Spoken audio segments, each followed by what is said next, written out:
Good afternoon, everyone. Thank you very much for the invitation. I speak some words about the teacher health in Argentina. It's a sad time in Argentina.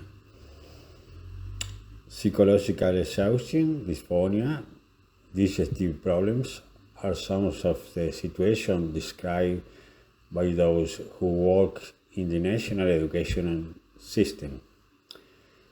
Between waiting rooms, several hours in different schools to reach a decent salary, and eternal fights with occupational risk insurers.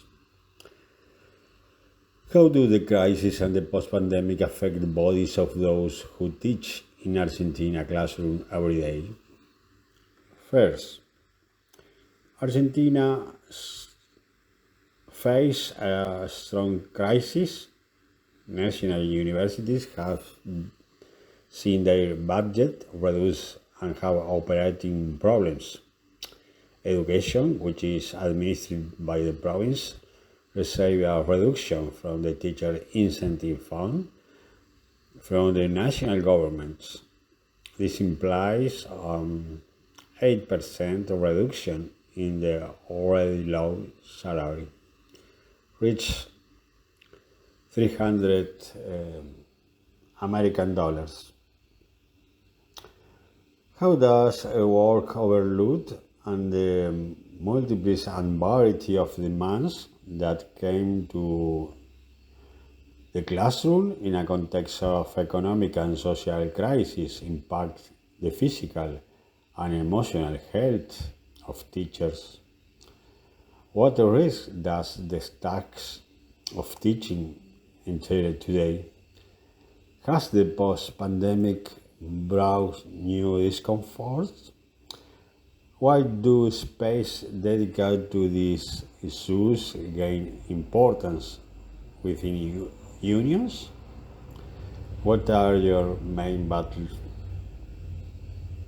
There are important questions. In October 2018, Sergio, the National Organization of Teachers, published the result of the National Health and Working Conditions Survey, for which 2,283 teachers from 14 provinces were consulted.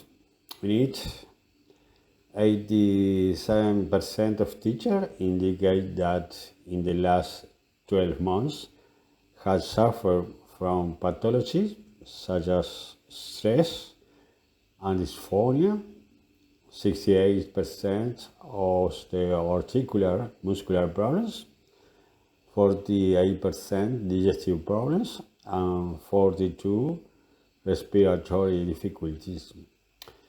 The teacher also notes that in the post-pandemic, new tasks were added. They added extra words that teachers had before, but that was not done through digital space. Today, all teachers have a Google Classroom for each of the subjects.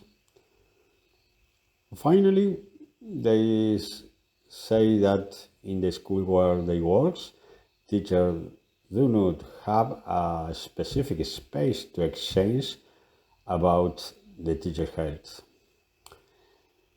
In a new national survey carried out by Sergio in July 2020, 39% of education workers indicate that the salary they receive is the only income in their home. Although, if we add those who indicate that this is the main income, the total percentage of breadwinner teachers rise to 73%. However, in a context of widespread deterioration in salaries in the face of inflation, it is likely that, for example, the percentage of secondary level teachers working in 3 or more schools, which at the time amounted to 41%. It's growing, as well as the percentage of those who teach 8 or more courses at the same time. 50% in middle 2020 years. The main cause of problems such as fatigue, exhaustion, and even different types of voice, work overload, and multiples of tasks. In any sectors, the workers must feel fulfilled, which what they do, they must feel complete. But in the teaching sector, what is missing is always pointed out.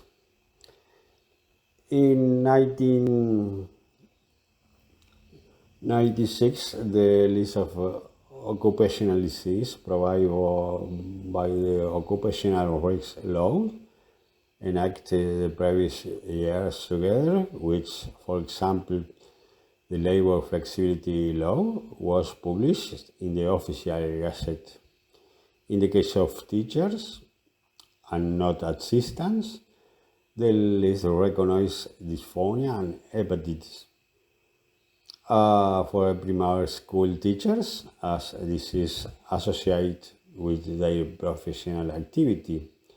Later, in 2003 years, hemorrhagic fevers with renal syndrome and pulmonary syndrome caused by hantavirus were added to the list for rural teachers, and already in 2014, bilateral varicose veins and hernias.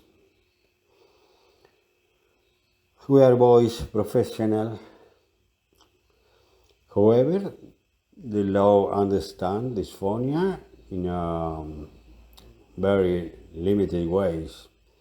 That is why, since this regulation appears, we have dedicated ourselves to studying and to studying it and investigating in the territory to confront these restricted visions and to be able to accompany our colleagues in their complaints. For example, sometimes ago we verified that before nodulus there can hiatus and nodular outline, and we worked to ensure the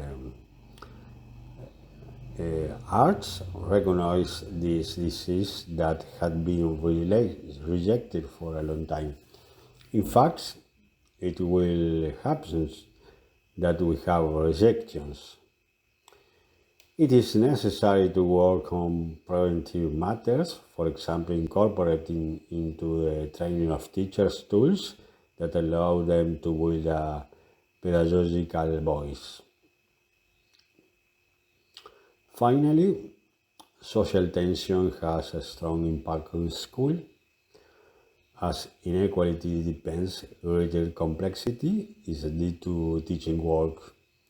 It is also noted that although society in general has been advising a new agenda of rights, it is in school where a good part of those demands are specifically registered.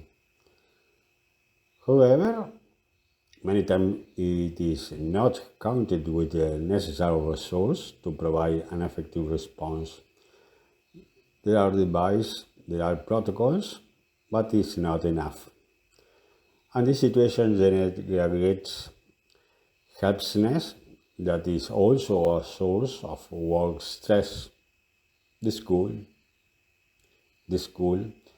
is a sounding board for a social conflicts. Thank you very much for your attention.